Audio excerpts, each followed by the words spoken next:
What's up, A to Z Sports Live on a Tuesday. Going to have a big-time show because there's a lot of rumors going on around the NFL draft when it comes to the quarterback position and the draft. And the Titans find themselves at the center of a lot of trade rumors a week after Rand Carthon said, nobody's been nosy this year around the pick. He talked a lot last year about the 11th overall pick and being open for business. And we'll find out where things are trending after a week at the NFL Combine.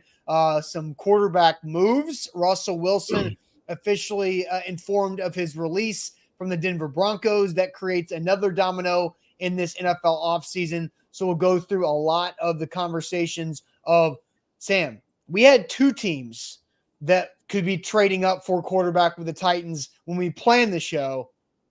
I have a third. There's another team that has emerged, a surprise team for you at least. So we're going to have a really good show with this topic today. So make sure everybody comes in here, shares the show. Yeah, and I'm with you. Get those likes up. A little slow rolling here on Facebook for the first couple of minutes. So YouTube, get ready. Hit that like button. We're going to have a really good conversation. I'll see if I can convince Sam about a trade back in the first round before we get to throw in shade on this Tuesday morning. Sam, welcome in. Let's get this thing rolling. Yeah, hey, things are heating up here. This is kind of the fun part of the offseason. We're a week out from free agency, so there's going to be a lot of moving and shaking going on. And then you are in the heat of draft speculation. So this is a fun time. It's a fun time to be talking Titans, and I'm excited for a great show today to discuss some of these rumors and my opinions on all of them. Excited for those of you joining us, but make sure you're sharing the show out there this morning. Get more people in here joining us. Spread the word. Introduce somebody new to A to Z Sports, whether that's clicking the share button on the bottom right of Facebook, whether that's taking the YouTube link, texting it to a friend of yours. They can be a Titans fan. They can be a football fan. They can be a nothing fan or just a podcast fan, whatever it is. Introduce them to the show. Grow the A to Z Sports family. That's the best way to support here when we kick things off on a Tuesday morning. Yep, let's do it officially. Welcome into A to Z Sports, powered as always by the BetMGM app. I'm Austin Stanley. He is Sam Phelan, our Titans reporter for A to Z Sports.com. And we are Nashville's on-demand sports network, going live weekday mornings at 8 Central Time on Facebook, YouTube, and Twitch. Links to the show segment by segment on our Twitter X timeline. Also hit us up on Instagram, TikTok, and Threads for more great Titans content. We got to thank our sponsors who make it happen for us, and they help out all of you, like Wilson County Hyundai. Make them a part of your new car buying process by seeing them in Lebanon or online at wilsoncountyhyundai.com. The Bone and Joint Institute, boneandjointtn.org, the region's destination for comprehensive orthopedic and sports medicine care.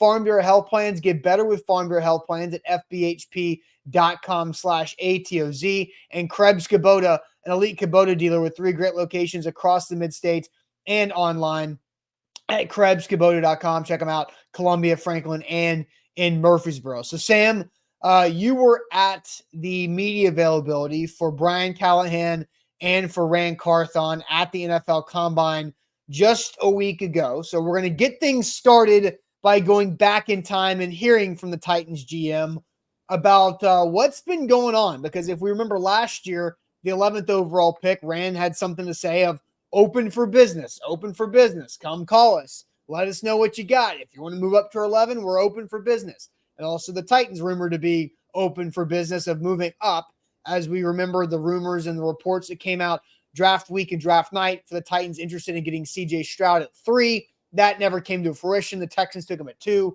And so here is Rand Carthon last week at the NFL Combine talking about any trade discussion going around with the Titans' 7th overall pick in the 2024 draft. I like 7, but I'm open. We have to listen to any offers that may come. Our long-term goal is to build this football team into a consistent winner. And the way you do that is building through the draft. And off of that, you need draft picks to do that. So would definitely be willing to listen, but it has to make sense for us. Or are you being nosy in regards to trade? Honestly, I hadn't even thought about that till you just said it, and nobody's really been nosy, which can be a good or a bad thing, which means that if they do plan on being nosy, it's going to come all at once. But like I said up there, like we owe it to to the organization to listen to any calls that may come. Just haven't gotten any yet. Hadn't gotten it yet. That was last Tuesday, Sam. Yeah. Hey, obviously, like you said, a different tune from kind of what we heard how he approached the pre-draft process during the combine last year. He stepped up, like you said, and said, fellas, open for business. You've all got my number. Somebody call me. And he's looking around for somebody to make a call to him. Was very, very open about the fact that the Titans were not set where they were picking whatsoever. I got a little bit of a different vibe this year. I got more of a vibe that Rand Carthon genuinely is happy with 7th overall. Obviously, every general manager is going to listen to phone calls and trade offers about their pick. You're not just going to say no, right? Like if it makes sense, you make a trade that makes sense. But right. Rand seems more content this year. And as he said, had a lot less interest up to this point. But Austin, that was, of course, before the events of yesterday, the events of early this week. You start to see the quarterback carousel shaking up a little bit and more teams potentially getting involved and moving up. The Titans, I think, are in a prime spot for teams to trade up for solely because they're 1 pick ahead of Atlanta. And, right, Atlanta, are they 8? Yeah, 8, Atlanta's at 8. Atlanta's obviously a team that has been discussed in the quarterback market, a team who might trade for Justin Fields, might sign Kirk Cousins, might draft a quarterback if they feel like that's the best route for them to go. So if you are a team a little bit beyond that, the Denver Broncos, we'll get into some of these other teams here. That's a spot that makes sense to trade up to, is 7. Now, there's a couple questions for the Titans about why they would or would not trade down. But another thing I heard at the NFL Combine was that these quarterbacks, specifically that QB4, is going to go a lot earlier than people think. I think there is this assumption of it will be Williams, Daniels, May in some order, 1 through 3. And then you may see a drop-off and J.J. McCarthy going somewhere in the teens. I've heard as early as 6 for J.J. McCarthy. And so that is why there is now reason for a team, if you were planning on getting him at 12, you may need to move up to go get your guy. Yeah, it's 2 things, right? And I do want to address one thing because there is a certain portion of people who see the thumbnail on today's YouTube video with it involving Russell Wilson and immediately think that we are trying to say the Titans are trying to trade for Russell Wilson because that's not how anything works. Can't even trade for Russell Wilson. No, Russell Wilson's getting cut. So 1, they can't trade him. They're not going to sign Russell Wilson. The whole idea of this topic is that because the Broncos are officially moving on from Russell Wilson, this has created trade rumors of the Broncos and now needing a quarterback officially. And like what Sam said. So Trevor says, who would even think that? People in the chat and people on Twitter. Guy on Twitter saying, anytime someone gets released, Titans fans says sign him now. That's not what we're doing here today, bro. So anybody who wants to get that thought in their mind that we're trying to do this, that's not what the show's about. It's the Titans are at the center of these draft trade back conversation rumors surrounding the Russell Wilson news and surrounding what Sam laid out about J.J. McCarthy. Michael Penix is probably QB5. And so we don't necessarily think he is in this discussion. But yeah, J.J. McCarthy, and I heard Diana Rossini say yesterday that she has heard from one GM that could see quarterbacks going 1, 2, 3, 4.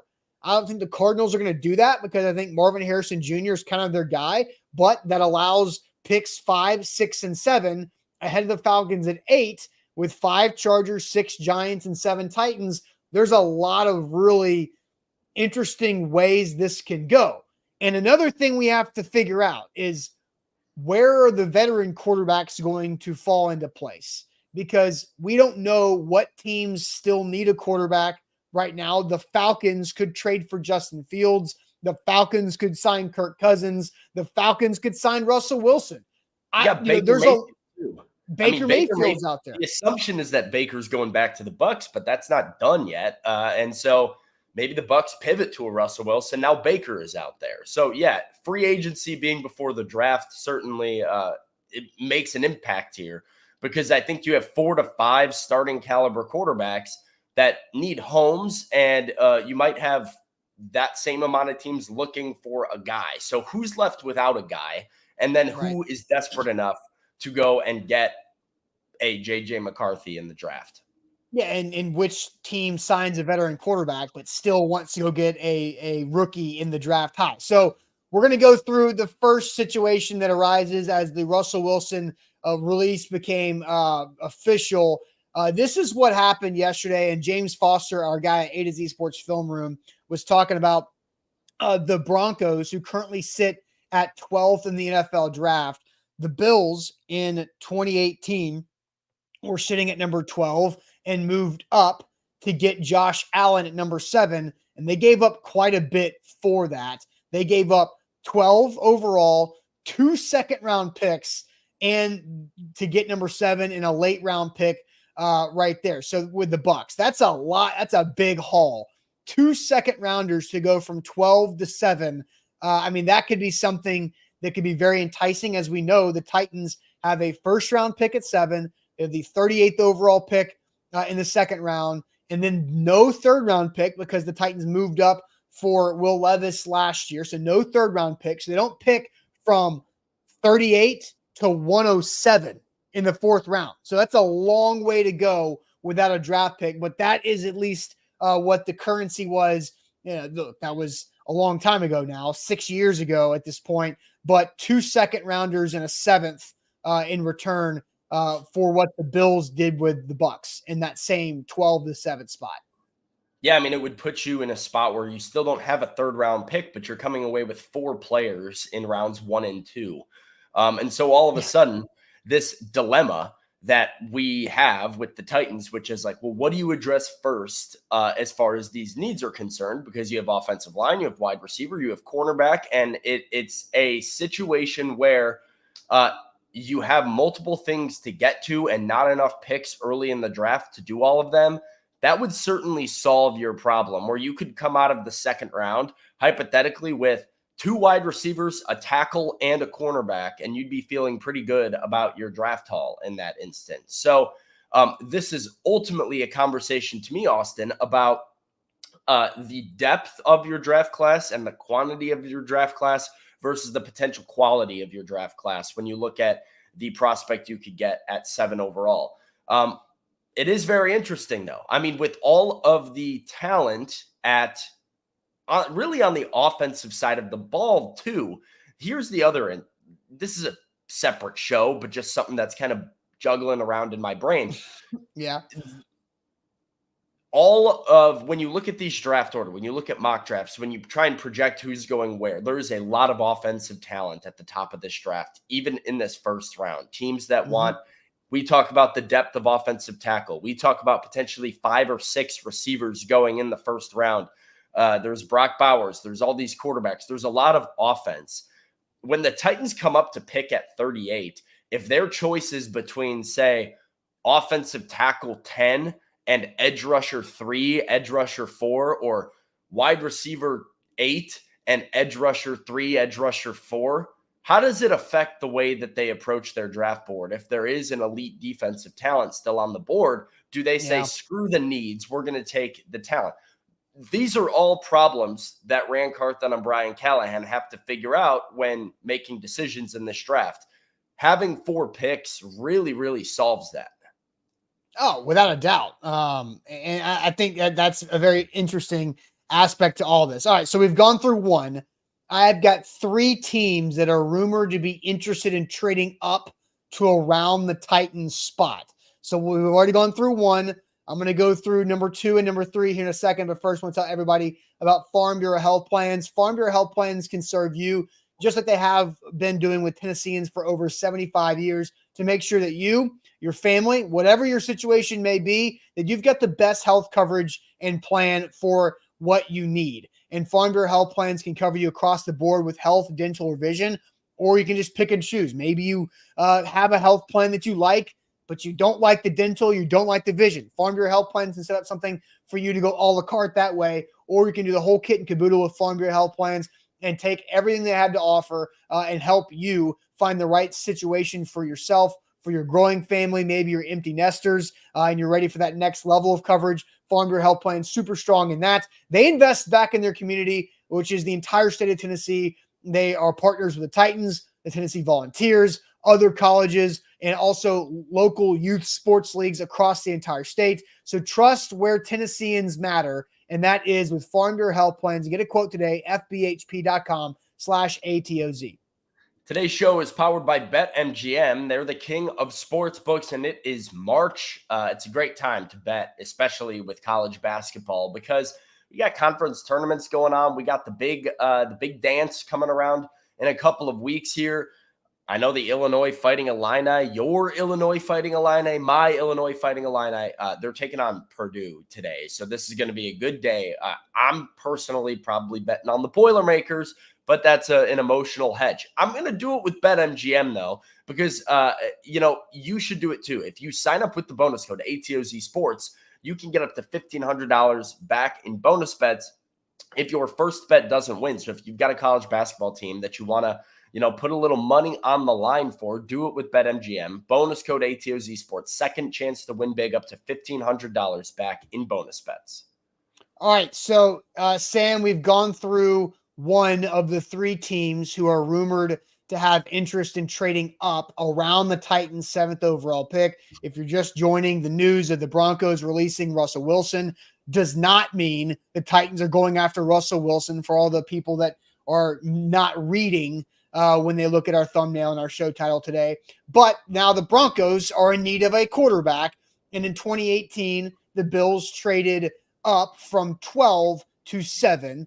The Broncos are currently at 12. The Titans are at 7. And to get Josh Allen, the Buccaneers got 12 overall and 2 second-round picks. They threw back a 7th-round pick to the Buffalo's direction. So there is one of those trade scenarios. The second team here, Sam, is the Las Vegas Raiders, who are selecting one spot behind Denver at 13th overall. And I'm reading here from Vic Tafur on The Athletic. Telesco, who is the Raiders' new general manager, has also had conversations centered on potentially trading for picks in the 5 to 7 range, which are owned by the Chargers, the Giants, and the Titans.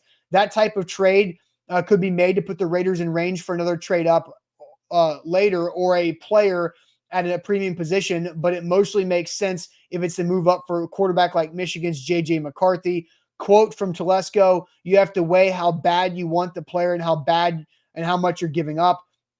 It's just a judgment decision. Part of that is we may think we know the player is going to hit, but we really don't. You never know 100%. So there are two teams there, the Broncos at 12 and the Raiders one spot back at 13th, where it seems like Michigan quarterback J.J. McCarthy is really at the center of any type of Titans trade conversation. Oh, you're muted. It benefits the Titans tremendously if J.J. McCarthy is still on the board at 7. I know there's some rumors that the Giants could pick him, that the Giants could trade out. But if the Titans get into a spot where draft day is closing in, or even in the middle of the draft, if J.J. McCarthy is still hanging on the board, it potentially creates a bidding war. The Raiders are another team similar to the Broncos that make a ton of sense to potentially go and get J.J. McCarthy. Maybe they start Aiden O'Connell for the 2024 season and McCarthy's on the bench at first. But I certainly think if you're Tom Telesco and the Raiders right now, you don't view Aiden O'Connell as your long-term starter. And I think you have to try and find a solution to that problem. So the more teams like J.J. McCarthy, the better for the Titans. And you're probably looking at a pretty similar haul from 12 to 13 or whatever it is. Of course, the other question, if you're Rand Carthon, that you have to ask is how far are you willing to go back if you are willing to go back? Like if you're going to trade out, how far back is too far back where you are now having a significant drop in the level of prospect you're able to get? Right. And I have heard that there are about 16 to 17 players that have first round grades in this draft. And then there's a lot of like second round grades there too. But if you can stay in the top half of the first round, which 12 and 13 do, then you're still going to get a first round graded type player, probably at a premium position, whether it's offensive line at this point. Wide receiver, the draft might be completely different once you get to that position, once you get out of the top 10. But that's where, and even edge rusher, like you said, like what if the Titans can get another second-round pick or 2 second-round picks or a third-round pick and a second to move back, and you've got Dallas Turner or somebody like that sitting there at 12 or 13, and then you come back and you get a wide receiver and offensive lineman in the second round to go along with a corner in the third, whatever it might be. It does open the door for a lot of different ways this can go. So, Sam, we've gone through the Broncos at 12, the Raiders at 13. A third trade rumor team for a quarterback has entered the chat. And this is a mock draft that came out today. This is a real mock draft scenario from a guy that everybody knows the name of. If you are in NFL draft circles and a highly respected NFL draft name, that would be the Athletics' Dane Brugler. Dane Brugler has a mock draft out this morning with a lot of movement in it. And here is what he has. He has the Titans trading back from 7 to 11 with the Minnesota Vikings. And that would be the Vikings coming back up to get J.J. McCarthy out of Michigan. So the third example of this. And the Titans dropping 4 spots to 11 to get Alabama right tackle J.C. Latham. Now, Brugler has in here what the trade would be. And it would be a Vikings send 11, number 109, which is a 4th round pick, and a 2nd round pick next year for 7th overall. The Titans don't have to give anything else up. Now, the 7th overall pick for 3 picks, 11, 109 this year, a 2nd rounder next year. Now, here's the caveat to this, Sam. The Vikings do not have a 3rd round pick in this draft, which is why they have to give up a 4th this year and a 2nd rounder next year. But that's 11, 12, and 13. Vikings, Broncos, Raiders are all rumored to have interest in J.J. McCarthy around that Titan spot. Yeah, I mean, this one makes sense as well because of Kirk Cousins. Like we said, the future around Kirk Cousins is still unknown. So the Vikings are one of maybe 6 to 8 teams right now that you would just put in the TBD bucket of where they're going to go at quarterback. It could be a Kirk Cousins return. It could be a Russell Wilson. It could be a Baker Mayfield. It could be any free agent, or it could be even if they were to like re-sign Kirk Cousins on a 1 to 2 year deal, which I'm not sure what exactly Kirk Cousins would get in free agency. It could still be J.J. McCarthy, somebody who they can sit, develop, and then potentially play in the future, similar to the Aaron Rodgers, Jordan Love model that Green Bay used and used rather successfully. This one also makes sense.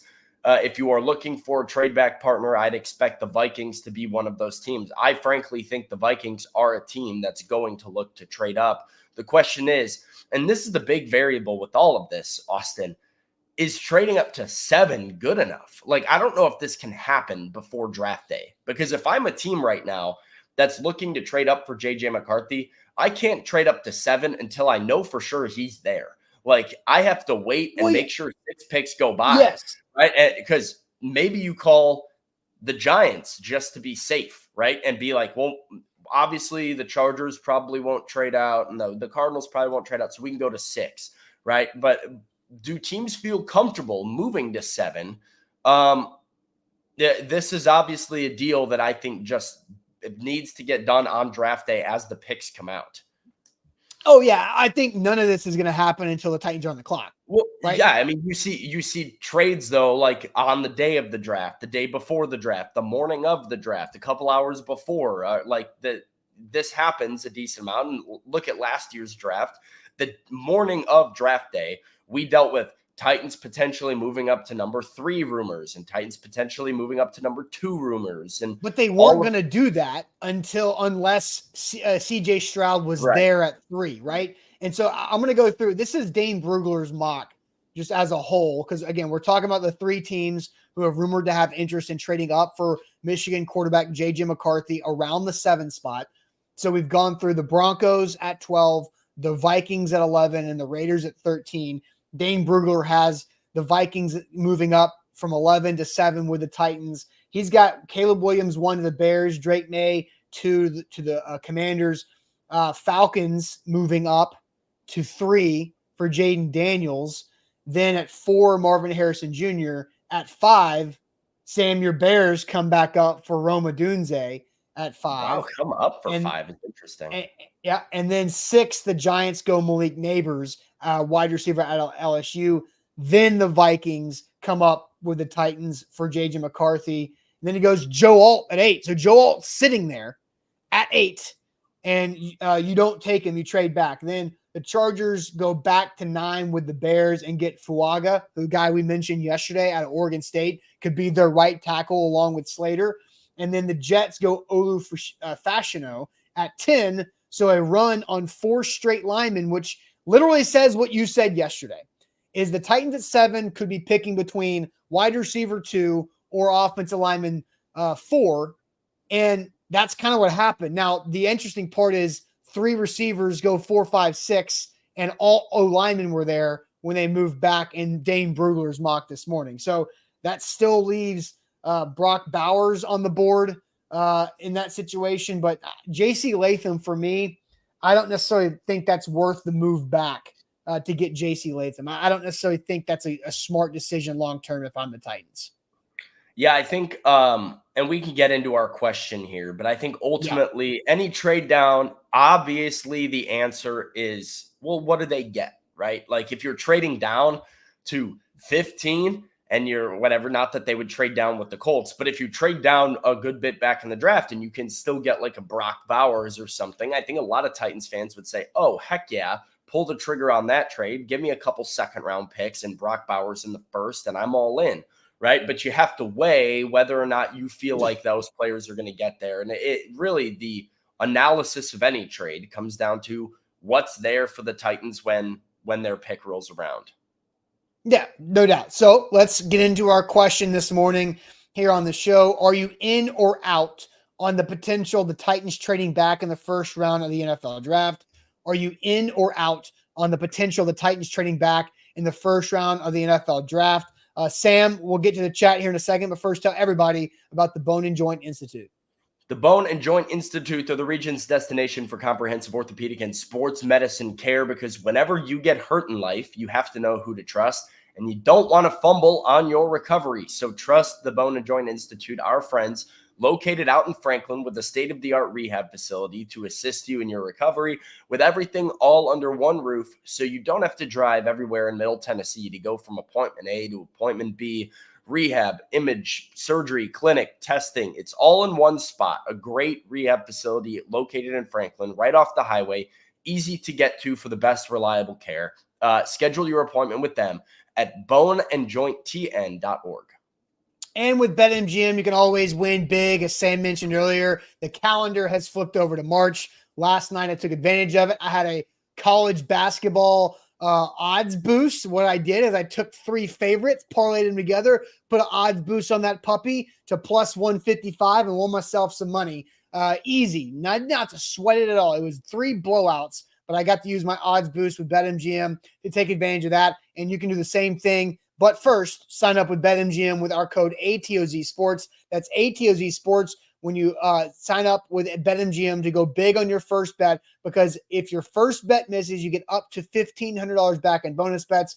That's if your first bet misses. So go big with it so you can keep on playing with BetMGM, up to $1,500 back in bonus bets if your first bet misses when you sign up with ATOZ Sports. Visit BetMGM.com for terms and conditions. 21 or older. Tennessee only. New customer offer. All promotions are subject to qualification and eligible requirements. First online real money wager only. Rewards you should have knowledge of bonus bets. Bonus bets expire 7 days. And for problem game sport, call Tennessee Redline 800-889-9789.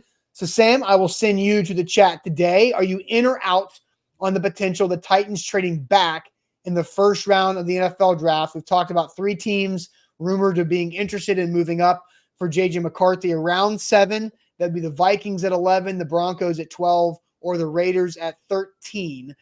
So where are the people saying Facebook, YouTube, Twitch, in or out on this potential? Ed says trade down. It's a great class. Hello Lady says don't trade out of the top 12. JR says he is out. Dre is out.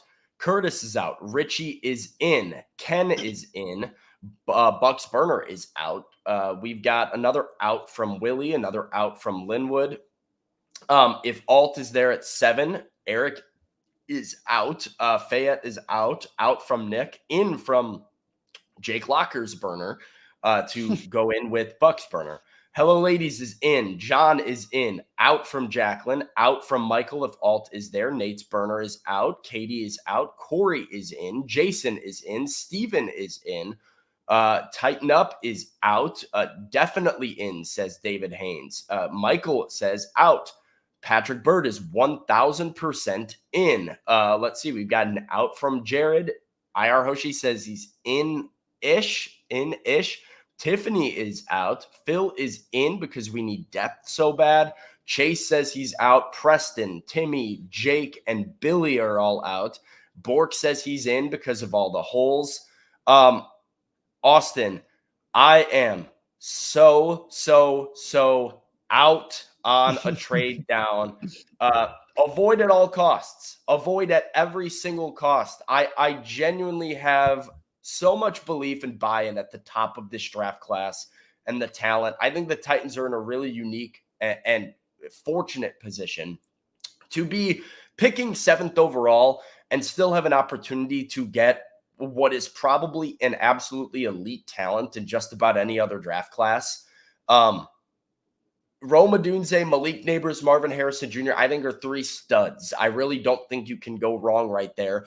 Joe Alt, I think, is a very solid stud left tackle. I think he's going to be a good left tackle. There's 4 players right there. You're guaranteed to get one of them if you stick and pick at 7. Assuming you go quarterback, you're going to have Alt, Neighbors, Odunze, or Harrison Jr., probably not Harrison Jr., but Alt, Neighbors, Odunze, one of those 3 guys is a Tennessee Titan if you stick and pick at 7. And if you're talking about trading down to 11 and you get J.C. Latham, gross. And gross if it's a corner at 13, and gross if it's an edge rusher at 14. Quinyon Mitchell at 13. You're not all about that. I love Quinyon Mitchell. I think he's a stud, and he's going to be an awesome cornerback. He's like my draft crush of this class, one of them for sure. But a cornerback is not the need that I think the Titans need to go get a stud corner in this draft class. Go get that playmaker. Go get that wide receiver. That's my thought. I'll settle for the left tackle and the protection for Will Levis, but you have a chance to nab a special offensive talent. You can't do it at 11 or 12 or 13. So it's too big of a gamble. I don't care about a 3rd-round pick or a 2nd-round pick or any of it if I look at J.C. Latham as my 1st-round pick. All of a sudden, the quality of that draft class comes down tremendously, and I'm too bought in to the top end of this class to move back off of 7. All right. So look, good answer, quality answer. I'm going to try to poke a hole in your answer and see if I can get a scenario for you to make it. Now, Shrike says a corner is a playmaker. Offense. Yes. Offense. Yes. Offensive playmaker. Help Will Levis. A cornerback doesn't help Will Levis. And I think you can get solid corners later in the draft.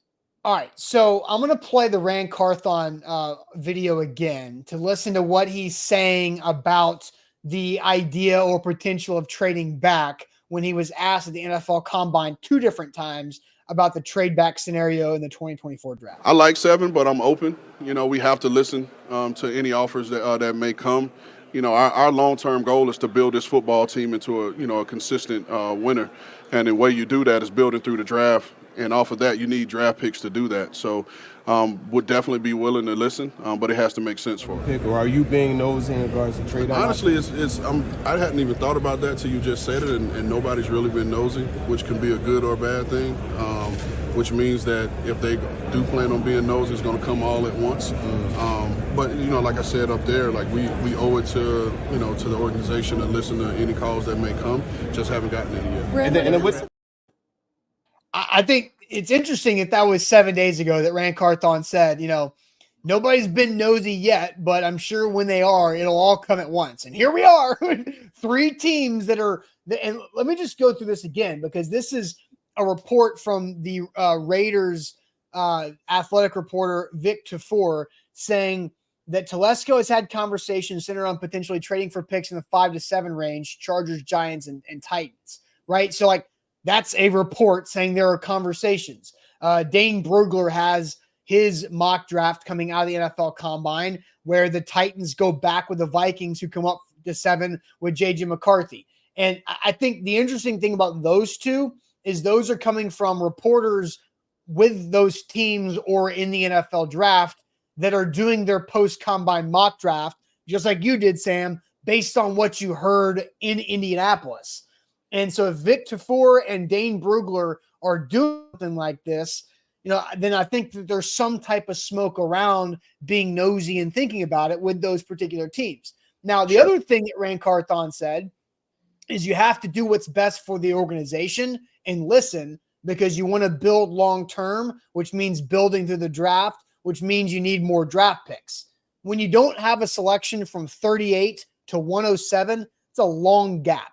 And what we've also heard about this particular draft is after 107, the players drop off a cliff, right? There's not that strong of a back end of this draft. And so if you can find a way to get more picks in the top 70, in the top 60, then I think that's where a big value can be, because you're getting more picks, which is what's best for the franchise, to not just win in 2024, but to have a bunch of picks that come out of this thing.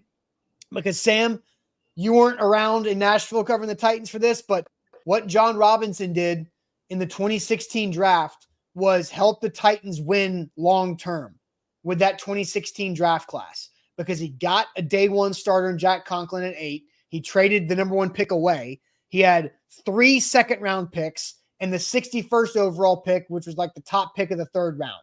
And with that, he got Jack Conklin, all-pro day one starter. He got face of the franchise, Derrick Henry, and he got the other face of the franchise in Kevin Byard. He missed on a couple other second-round picks. Kevin Dodd, bust. Austin Johnson was a solid rotational defensive lineman for his rookie contract. But he had 5 swings, and he got 3 big hits out of it that helped the Tennessee Titans get to the AFC Championship game. And after that, it was a drop. And so by being able to have more swings at this, you have the ability to draft long-term. And I think just going from 7 to 38 to 107 is a long way away. And the 2016 draft, I think, proves that John Robinson did what was best for the organization in the 2016 draft class. Sure. I mean, there's a benefit to trading down. That is the benefit to trading down. So my official answer, sorry, I did not, I said all that stuff. Yeah. Yes, I am open to it. I am open to the Titans trading back. But now it does have to be very specific. Austin, yeah, I mean, you're referencing, though, what some of these guys are saying about what they've heard at the Combine. So let's go ahead and go back to this. I mean, if this is the trade, right, is 109 and a second round future pick that could be so maybe a 109 this year and a 50-something pick next year, is that worth the drop-off between Malik Neighbors to J.C. Latham or Joe Alt to J.C. Latham? Absolutely not. Like, no, so here's I'm with you. I think the Dane Brugler trade is a bad deal, because we just saw what James Foster of A to Z Film Room put up of what the Bills gave up to go from 12 to 7, which was 12 2 second rounders, and then the Bucks gave back a 7th rounder to go get Josh Allen. And I think here's my stance on this: if there is a team that's coming up for a quarterback, you have to squeeze them for everything they've got. You cannot just accept a 4th round pick this year and a 2nd round pick next year. You can't do that. And from what Dane Brugler did, you got to go try to get the Vikings 2nd round pick this year. Even that. Here's my thought. Because you know what I don't give a damn about? I don't give a damn about the Titans having a 6th round pick and 3/7 this year. If you can do something to get a 2nd round pick this year, which is probably right around 43, and you can go 11 overall, 38 overall, and 43 overall, and then 107. Okay, how about this, Sam? I'm going to see if I can convince you to take this trade. If the Titans give up 2 of their day 3 picks, not their 107, but at least 2 of their day 3 picks, 6th and a 7th, and then they get the 11th overall pick they keep their 38th, and they get the Vikings second round pick. Okay. I'm just going to look up and see where the Vikings second round pick is so I can know for a fact if I can find that. I'm not going to be able to find it real quick. But anyway, here's my scenario. The Titans at 11, they take Brock Bowers. Okay. At 38, they take your guy Patrick Paul. Or maybe at 38, they take a receiver. What if they take Ladd McConkey at 38 to go with Brock Bowers? And then they turn around and take Patrick Paul at 42 or 43 with that second round pick. Now you've got Brock Bowers, Ladd McConkey, or insert wide receiver in that area, and then Patrick Paul, or if I don't think 12 offensive linemen are going in the first round. Like Peter Schrager said, 5 is the record. They're not going to double that plus some. And then we already added 2 more offensive linemen to this list of 12 that are in that range to get in the top 45. So, Sam, would you take Brock Bowers at 11, Ladd McConkey type receiver at 38, and a Patrick Paul type offensive lineman at 42? No. It's too big of a drop off. It's too big of a drop off. You might be lower on these receivers than I am, and you might be lower on Joe Alt than I am, but I think these are difference-making wide receivers. And the idea of, we got Patrick Paul and Ladd McConkey is not worth missing out. Is not worth missing out on a Malik Neighbors. No. Let me pull up what I pulled up here for you. Okay. Because a similar draft class to this one to me, and a similar spot to where the Titans are, is I look at the 2021 NFL draft. But why? Because you had 3 quarterbacks that went at the top, Lawrence Wilson and Trey Lance, and you had a 4th guy in Justin Fields that was rumored to go similar to where McCarthy is, right? He ended up going to Chicago at 11, who traded up to get him. But there were rumors that teams were going to move up into the top 6, 7, 8, right, to go and get Justin Fields. Let me just go through some of the talent in this draft that went behind these quarterbacks, and then the significant drop-off that happens when you get to the middle first round. You have, right at the top of the draft, Jamar Chase, Jalen Waddle, Penei Sewell, J.C. Horn, Patrick Surtain, Devontae Smith, Micah Parsons, Rashawn Slater. You know who's going in that early teens? Elijah Vera Tucker, Mac Jones, Zaven Collins, Alex Leatherwood, Jalen Phillips, Jamin Davis, Kadarius Toney, Kwity Paye, Caleb Farley. That's the drop in talent. And so something like Bowers at 11. The New York Giants traded out of their pick, and instead of taking a Rashawn Slater, instead of taking a Micah Parsons, the Giants traded back, said, let's try and kill 2 birds with 1 stone, ended up with Kadarius Toney, and I don't care what they got in the middle rounds. They could have gotten all the second-round picks. Getting Kadarius Toney instead of Micah Parsons changed that franchise. The Titans need to not be cute here. They need to say, we need a wide receiver. And I starred this comment for a reason. Let's see, where is this comment? I don't know. I don't have it anymore. It's not about adding it was a comment saying, Sam thinks the Titans are a wide receiver away from winning a division. It's not about that. It's about getting the stud that can be a Titan for 10 years and can grow with Will Levis. I feel like there is a stud that is going to be there at 7, and they need to not be cute, not try and kill 2 birds with 1 stone, not try and roll the dice on Patrick Paul and Ladd McConkey. Go get the guy. If Malik Neighbors is sitting there at 7 and you're trading down and saying, by the way, you're not trading down with any guarantees that you're getting Brock Bowers. I think you can. I think 11 is where you can have Brock Bowers going. And I just went the Dane Brugler's mock that he just did have the Titans going from 7 to 11. They have Brock Bowers going 12th to the Broncos right after the Titans took CJ Latham. So what happens if you trade down to 11 and Brock Bowers goes 10, and then you're sitting there like, shoot. Well, because you've already got that. Because in the situation you had a offensive line needy team at 10, offensive line needy team with the Chargers at 9 via this needy team could look at, and the Indianapolis Colts at 15, who have their eyes on Brock Bowers, could say, Let's keep him out of Tennessee and go get our well, guy. then you're open still all right. yourself up But to in this not getting somebody. situation, then you're still going, if Brock Bowers goes 8, 9, or 10, and then you're still going to get one of those offensive linemen, Joe Alt, Fashanu, or Fuaga, that didn't go 8, 9, or 10, and you're still getting that player at 11. You know, like it's there is a difference-making player right in front of you.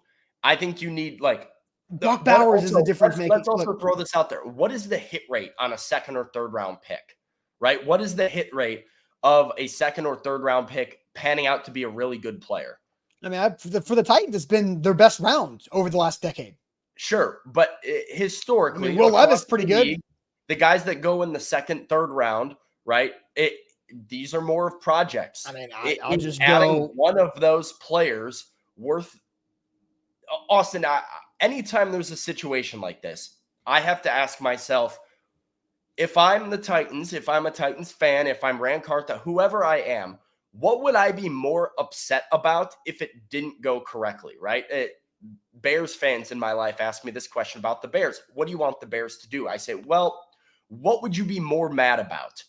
You trade Justin Fields, you take your big swing on Caleb Williams, Fields ends up being a good quarterback somewhere else and makes the playoffs, and Caleb Williams doesn't work out. Frustrating.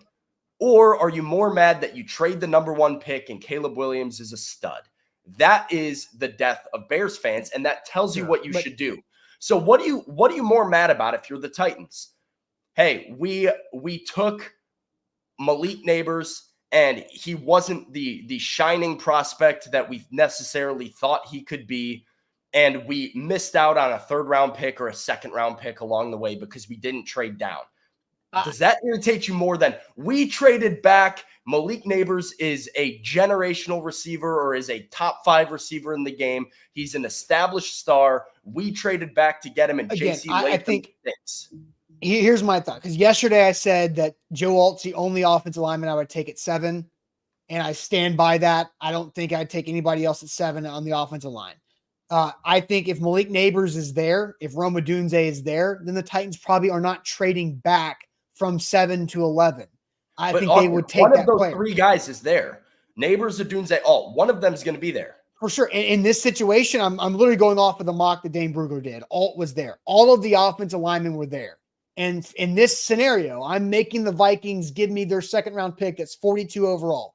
So I'm following your philosophy. I'm following what Brian Callahan told you in Titans media at the Combine. You draft players high that can score touchdowns or sack the quarterback, right?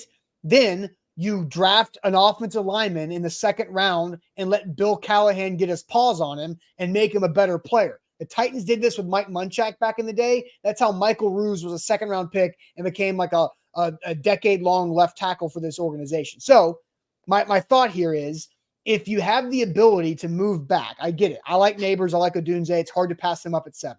But my point is, you get Brock Bowers at 11, who's a touchdown scorer difference maker, and then you pick up 2 second-round picks to get a Ladd McConkey and a Patrick Paul or an offensive lineman receiver, touchdown score and protection for Bill Callahan and Will Levis there, right? You also ask the question, who are second-round picks? What are the hit rates on second-round picks? If you go back and look at 2016 through this past year, the Titans' best draft pick usually comes from the second round.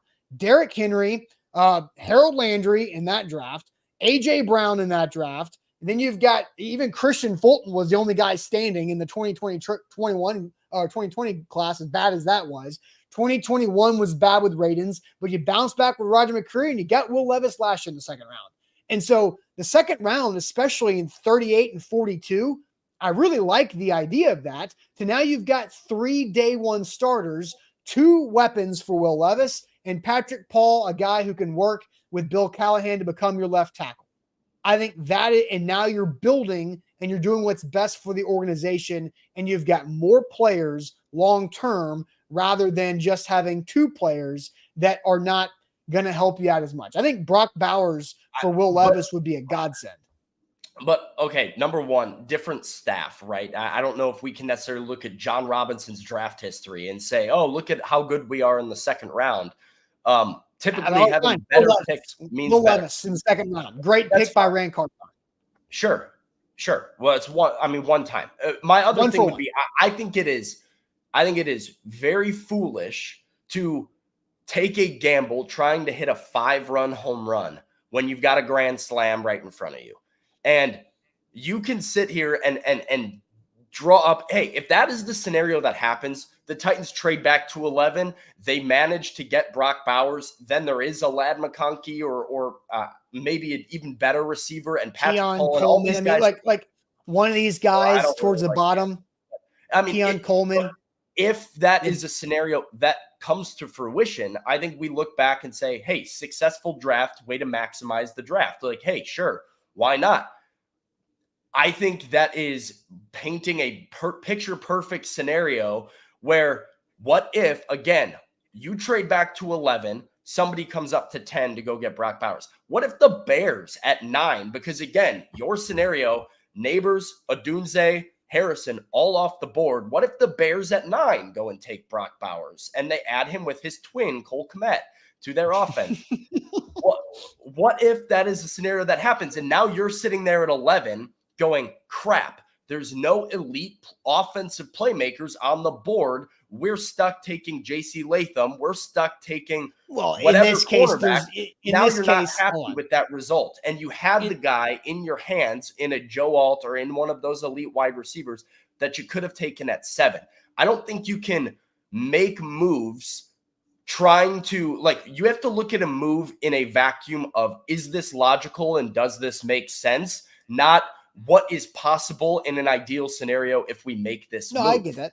I look, so I sure. think if you look at this in a vacuum, it doesn't make a ton of sense for the Titans to give up that talent.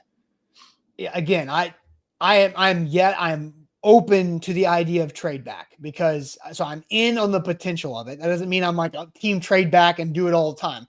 It's got to be very specific. It's got to be 3 wide receivers gone in the first 6 picks to go along with the 3 quarterbacks. I don't think that's ever happened before. 3 quarterbacks and 3 wideouts in the top 6, probably not. If that's the case, then I think the Titans have some opportunity to move back and get more. Because now you're going to have offensive linemen go because you haven't had any of them go. And if Bowers is gone before 11, then that means one of the offensive linemen not named Latham is sitting there at 11, and you can take that player too. So, like, there is a built-in backup if Brock Bowers gets scooped up ahead of you because you're going to have another quality lineman drop. And you're still getting a need fix. You're gaining another second-round pick in this situation. And now you're going to be able to surround Will Levis with weapons and protection all at the same time. And 3 picks in the top 42. That's where this draft is strong. It's not that strong once you get after 100. So look, that's fair. There's a lot of back and forth here. We do have some super chats to get to here on the show. Another super chat just rolled in. So we'll get to super chats and more of your comments. Are you in or out on the potential of the Titans trading back? 3 teams are now being rumored to wanting to move up to around that 7 area for J.J. McCarthy with the Tennessee Titans. But first, Krebs Kubota is where you should turn for all of your equipment needs. Man, it was like 75 degrees yesterday. Makes you think about all the outside projects you want to get done around your home, your property, maybe your place of business. Krebs Kubota can take care of you with the best equipment in the industry. They are an elite Kubota dealer. The best equipment, the best warranties, and the best customer service because Krebs is a family name. They've been doing it for over 18 years. They started in Columbia and grew to having locations in Franklin and in Murfreesboro to go along with Columbia to make sure that Middle Tennessee knows where to go for all their equipment needs and all the help they need to get those projects done outside. And warranties are important. Relationships are important when it comes to your equipment, and you can do both of those things with Krebs Kubota online at KrebsKubota.com. Today's show is powered by BetMGM. BetMGM is the king of sportsbooks. Use the bonus code ATOZ Sports when you sign up with BetMGM, and you can get up to $1,500 back in the form of bonus bets. So whatever you place your wager on, even if it loses, that money goes back into your account with a second chance to win big, up to $1,500.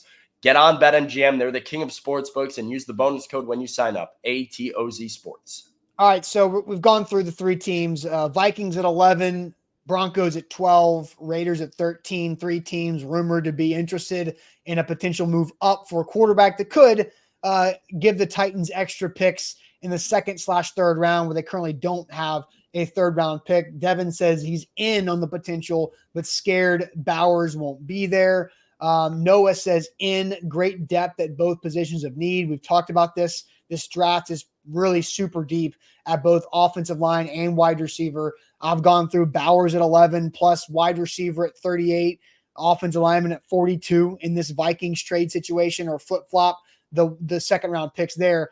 Super chat time. Andre says, could have been sitting at 3 to 4 and to be in prime position to get a treasure chest of picks and move down to get the guy we want, but feel good win. So basically saying beating the Dolphins and beating the Jags late in the season ruined the Titans' ability to really get a haul with this draft trade situation. I mean, I think you needed to see Will Levis beat the Dolphins. That was a feather in his cap. I think the win over the Jags would have only cost you one slot. You would have been sixth with the Giants instead of the Giants being there. But, that's as high as you were going to go. Yeah, I mean, that wasn't a huge that last game specifically wasn't a huge swing. You can always look back in hindsight and say, well, we could be picking third right now. But yeah, I agree with you. That Will Levis win over the Dolphins, I think, is a big thing Titans fans are holding with them right now as a reason to be optimistic moving forward. So I wouldn't change the result of that game. Yeah, and Tajay Spears had like 100 yards of offense that night too. So you needed to see those two guys ball out on a big stage like that. Kane comes in, says, I said Friday that Denver and the Raiders and Vikings are talked about trading with Tennessee. Scouts were talking about it at the bars here in Indy. Hey, Sam, did you see Kane at the bar in Indy? Because apparently Kane was out there too. I don't believe I saw Kane at the bar in Indy, but I was out there, so maybe we bumped shoulders a little bit. And then Kane follows up, says they're trading back to get Bowers and more picks. I'm just saying people were talking. That's, again, Indianapolis Scouting Combine bar representative Kane Max Elite there for A to Z Sports doing some recon there for everybody. And then Zachary says, my question is for Sam. Does he really want Caleb Williams? That dude is a head case. His dad is annoying. God bless Bears fans. So that's a pan personal to you. So Zachary throws a super chat at Bears fan Sam, Chicagoland Sam. You don't have to go too deep with it, but, do you like Caleb Williams as the Bears' future at the quarterback position? Yeah, I do. I really do. There's a lot. Like, I think football in general, very guilty of, hey, we watch an entire fall or two falls in the case of Caleb Williams, even three falls of being like, wow, this guy's special, this guy's special, this guy's special. Then it's time for draft season and we're trying to poke a hole in everything that we can. I think he's a really talented quarterback. Sure, the dad thing, it's like, not great. It's like a little bit of like a LeVar Ball situation where you're like, I wish he didn't have that baggage. But I like Caleb Williams as a guy, actually. I thought he came off as very charming in his media availability, which I did not expect. I went through that whole press conference and sat there for it, and I was kind of thinking to myself, wow, he's a lot more likable than I thought he was going to be. And I know people gave him crap for like crying and stuff after the game. I actually kind of love that. He talked about it in his media availability and was like, it's just something I care a lot about. And feels like he disappoints his teammates when he loses and stuff. So I like somebody who cares. I like somebody who wants to win and wants to be great. And yeah, the talent speaks for itself. I think he immediately puts the Bears franchise in a different position. So I'm excited about Caleb Williams. Yeah, in the Dane Brugler mock, it was Caleb Williams 1, Rome Odunze 5. I think that would be a heck of a duo. It's what they're looking at right now is, Rome Odunze or maybe Brock Bowers or whatever it takes at picks 1 and 9. Or even, hey, the Bears could be a team that benefits from all of this offense right here. Like I've seen worlds where they take the first defensive player at 9, and it's like you have your choice of everybody, and that's a really fun world to live in if you're the Bears, as well as like Dallas Turner or Jared Verse or somebody like that at 9. That would be huge as well. Yeah, and I also think this offseason is about to take off, right? Like Russell Wilson news comes out yesterday. This afternoon is the deadline for the franchise tag, and then for the next 5 days up until Sunday night, chaos is going to ensue.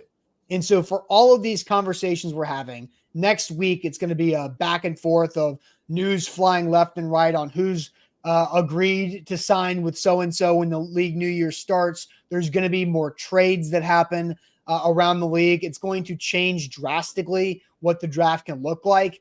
And I was beginning to feel, to kind of wrap this conversation up, Sam, I was beginning to feel towards the end of last week that the draft felt pretty tame. Like it felt like I knew teams wanted quarterbacks. I knew certain teams wanted wide receivers. And it was really the Titans were going to get a really damn good player at 7, depending on what the Chargers and Giants wanted to do. And the Titans were going to have a great player right there. But now J.J. McCarthy's popping up, and that's going to throw a whole wrinkle into everything. And we still have a month and a half plus to go in a full free agency slate to see where the dominoes fall, because teams are going to be thirsty for quarterbacks, and that's just going to be a benefit to the Tennessee Titans, who can get a lot out if they want to trade back. Yeah, I mean, we know that it's never that easy. It's never as cut and dry as you'd like to believe it is. It's one of the reasons why all of these mock drafts that happen in the fall and even in the early offseason don't really matter. You really have to wait until after the combine right now to have mock drafts that I think hold a ton of weight. And then as free agency plays out, that will continue to shift things. But as we lead up to the draft, it's only going to get crazier. It's only going to get more complicated. I bet you there are scenarios that we're not even thinking about where I think there's a good chat. Like, I feel like for us, right, and for most fans, it seems like a foregone conclusion. Well, the Titans are going to come away from rounds 1 and 2 with an offensive tackle and a wide receiver. In which order they go, we'll see. Or an offensive tackle and a tight end. In which order they go, we'll see. I think there's a ton of possibilities that they take a defensive lineman or a linebacker, like whatever it is that you don't necessarily see coming. There's a chance that they have Olu Fashanu ahead of Joe Alt on their board, and we're sitting here and we're like, oh, well, surely they have to take Malik Neighbors or Joe Alt here at 7, and then Olu Fashanu's the pick, and everybody's surprised, right? Mm-hmm. This thing gets a lot messier than the cut and dry sort of assumption leading up to it, and it's just getting started, like you said. Yep. Bucks Burner says, I just want to know Austin's pick because he always gets one right. I took a couple of years off. All right. I missed a couple of years in a row in 2020 and 2021. But then, yeah, I got back on the train. Last year, I predicted Will Levis correctly. Wrong round, but it still counts. But, yeah, I had a string there for about 4 years of John Robinson where I predicted something each and every year. Last super chat before we get to Shade. This one's for Sam from Curtis. Are y'all going to talk about what Sam heard about Levis at the combine? I know you're going to be writing some more content. You've got more articles to come out at A2ZSports.com about other conversations and what you've been hearing at the combine last week. So I will leave that up to you to publish and promote whenever that time comes. Yeah, it's coming later this week. Kind of a notebook of everything that I kind of heard at the combine. And Will Levis was a topic of discussion in some of my conversations. And I will leave that it was overall very positive. I think the league has a very optimistic and yet grounded view, not overreactive view of what Will Levis can be. And so Titans fans probably interested in reading about that coming later this week at A2Z Sports. Yep. All right. It is now time to wrap up this Tuesday with some throw-in shade action. Get it off your chest. Time to throw some shade.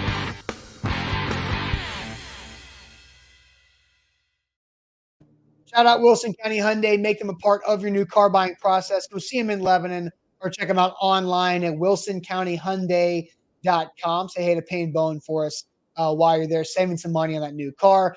Throwing shade time here on the show. So if you've got something to throw shade at, maybe from over the weekend or early this week, hit it with us now or hit us with it now. Sam, I'll let you start, or you can head to the chat if we've got shade flying in yet. Let's see. Brad says, shade on people hating on Jason Kelce for breaking down multiple times at his retirement announcement. Are people hating on Jason Kelce for that? I haven't seen I agree. Hey, if there are people doing that, shade on them too. I agree, Brad. Yeah. You should be allowed to cry at your retirement announcement. I cry watching retirement announcements all the time, man. I feel that pain. I'm like, damn, like, ugh. hits you right in the heart. So yeah, that's I think that would be a valid shade. Devin says, throwing shade at my insane German Shepherd puppy for ruining literally all of my free time. Signed up for. Bucks Burner says, throwing shade at my son's school for closing and making him miss work because of a stupid strawberry festival. What the heck? Well, so we do know this, that Buck does not run Bucks Burner because Buck does not have a human child. So we're Correct. at least cracking down on that. Yeah. Knowing who Bucks Burner is. There you go. Let's see. Shade on people trying to cross multiple lanes to make their turn is what David says. Yeah, that's generally a good idea. Shade on the driver who almost took Tiffany out last week and totaled her car. Oh my goodness. That's right. Tiffany, somebody commented, I think it was Friday. Somebody mentioned that Tiffany got in an accident and was good. So I'm glad that you're back watching the show with us today. Lucas says, throwing shade on us at A to Z for not doing shows on location anymore. What location is Lucas referring to, and where could we be doing them from? Oh, Sam, back in the day when Zach and I had a lot less things to do. Sponsorship, like shows we were on location, I don't know, for the morning show 10 to 12 times a month. We just don't have time to, it was logistically, it's not feasible anymore. Sam has done some on location for Titans at 2. Yeah. Also, we'll be at the facility. I used to do some morning shows on location from the facility during training camp, which I'm sure will be a thing once training camp rolls around again. Demetrius is throwing shade on everybody hyping up Dune 2. Not what I wanted to hear. I haven't seen Dune or Dune 2, but I was kind of excited to get into that series because of all the hype. He thinks it's vastly overrated. Austin, I have a shade. Big shade this morning. Easy shade ever. So I was at the Jim Irsay Family YMCA in Indianapolis, getting my workout on. I had just copped from the combine, from media and Radio Row at the combine. I had a nice Noble. We know the brand Noble. Noble that sponsors the combine. Yeah, I was in my Noble workout shirt, like a moisture wicking fire 2X workout shirt that I was just feeling so good about. I had gotten it that day. I go to the Jim Irsay Family YMCA that night. I believe this is Thursday night in Indianapolis. And I'm like, I'm going to hit the sauna. I'm going to get a good workout in. Had been maybe like 3 days of not working out and eating kind of garbage. So I was really excited, got a good pump in, went down to the sauna, hung up the Noble shirt on the hook outside of the sauna, came out of the sauna. Somebody had stolen my Noble shirt off the hook at the YMCA.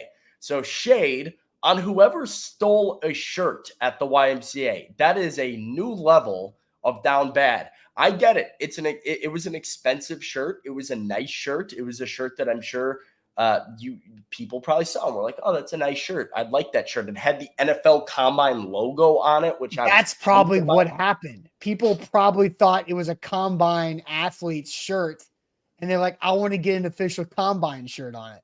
It was the official Combine shirt, just not worn by an NFL Combine athlete, worn by me. So well, you're an arena league. Combine, yeah. Sure. Tryout guy.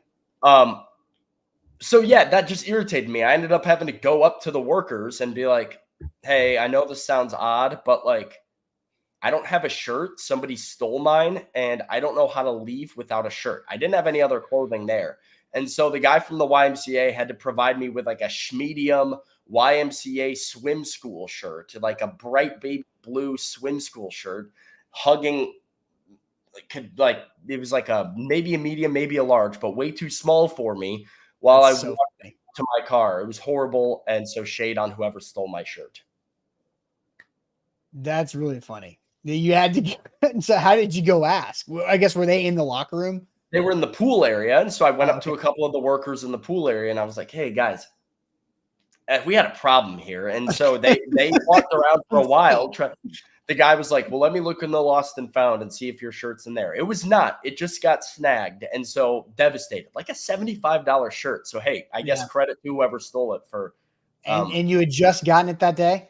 I got it that literally that day and was like, I'm about to go work out in the new shirt, break it in a little bit. And then, didn't make it out of the Y. So I'm not happy about it.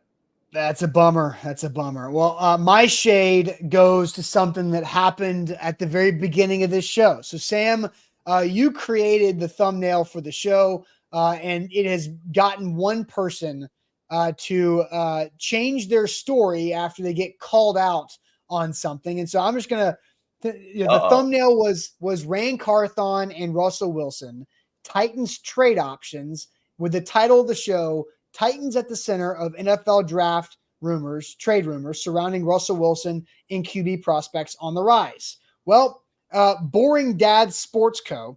on Twitter responded to our tweet of the show saying, anytime someone gets released, Titans fans sign him now. Like, it's a very sarcastic. I said, that's not what's happening here, bro. Then they responded to me saying clickbait. And then I responded back, says, no, you just don't have reading comprehension. And then Boring Dad Sports Co., after getting called out for not having reading comprehension, backpedals like Deion Sanders at the combine just to confirm I wasn't talking about your post. I was just replying to it and saying Titans fans always say sign him to every free agent.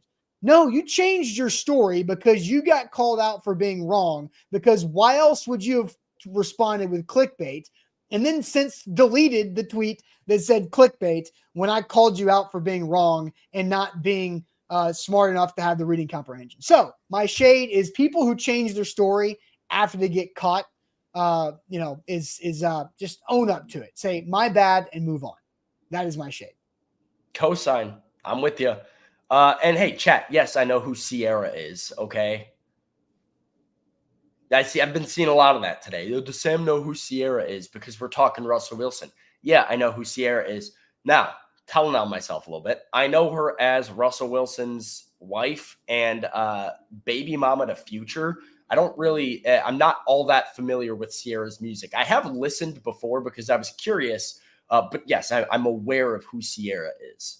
There you go. There you go. All right. That'll do it for us here on this Tuesday. A lot of great conversations. I know mock drafts are out throughout this week reacting to the combine.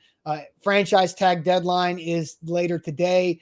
So plenty of Titans conversations to be had moving forward. Make sure you hit that like button. We need way more likes on Facebook and on YouTube. Hit the like button, please. If you like the show today, that helps us out quite a bit.